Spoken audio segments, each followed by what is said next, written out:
시청자 여러분 안녕하십니까? 부부가 한순간에 남이 되는 이유는 단순히 정서적 결별을 넘어 경제적인 생존의 문제로 직결됩니다. 특히 작년 한 해 국내 이혼 건수가 약 8만 8천 건에 달하면서 재산 분할의 가장 치열한 쟁점으로 떠오른 것이 바로 국민연금입니다. 평생을 바쳐 부어온 내 노후 자금이 바람난 배우자에게 절반이나 넘어갈 상황이라면 그 억울함은 이루 말할 수 없을 것입니다. 국민연금은 이혼한 배우자에게도 최소한의 노후를 보장해 주어야 한다는 사회적 합의 아래 이 제도를 운영하고 있습니다. 혼인 기간 중 가사에 매진하며 직접 연금에 가입하지 못한 배우자라 하더라도 상대방이 경제활동을 하며 연금보험료를 납부할 수 있도록 안팎으로 기여했다는 점을 법적으로 인정하는 것입니다. 다만 모든 연금이 분할 대상이 되는 것은 아닙니다. 국민연금에는 장애연금, 유족연금, 반환일시금 등 다양한 종류가 있지만 분할연금이 적용되는 것은 오직 은퇴 후 매달 받는 노령연금뿐입니다. 내 연금을 정당하게 지키거나 혹은 청구하기 위해서는 국민연금법이 정한 4가지 요건을 완벽히 충족해야 합니다. 첫째, 법적으로 완전히 이혼한 상태여야 합니다. 둘째, 전 배우자가 노령연금을 받을 수 있는 수급권자 자격을 갖춰야 합니다. 셋째, 청구하는 본인 역시 노령연금을 받을 수 있는 연령에 도달해야 합니다. 1953년생부터 1957년생까지는 61세이며 이후 연령별로 상향되어 1969년생 이후부터는 65세가 되어야 수급권이 발생합니다. 넷째, 가장 핵심적인 요건은 기간입니다. 배우자의 국민연금 보험료 납부 기간 중 실질적인 혼인 기간이 5년 이상 겹쳐야만 분할을 논할 수 있습니다.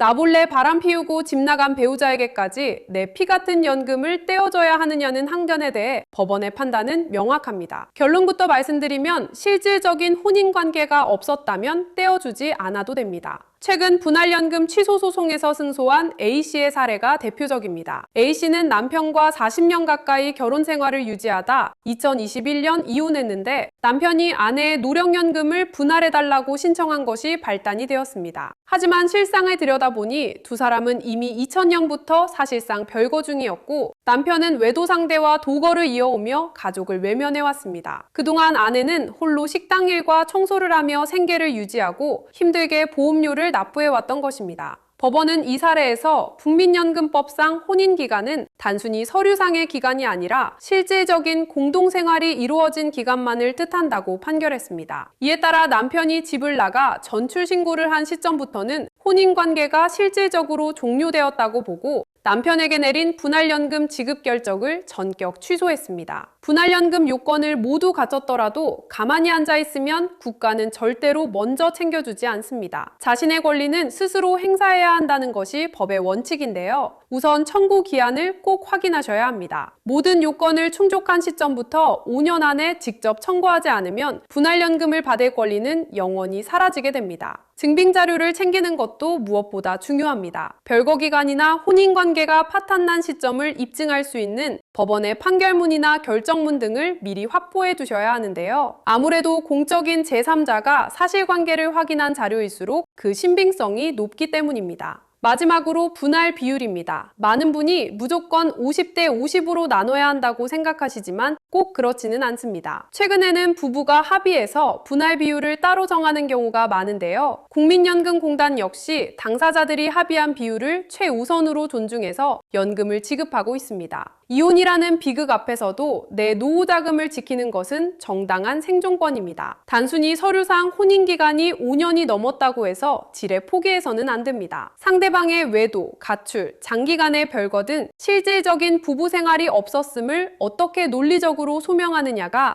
내 소중한 연금을 지키는 유일한 길이 될 것입니다. 주거의 분리나 연락 단절 등 혼인관계의 실질적 종료를 입증하는 과정이 내 노후를 지키는 핵심 열쇠가 된다는 점을 명심하시기 바랍니다. 시청해주신 여러분 고맙습니다.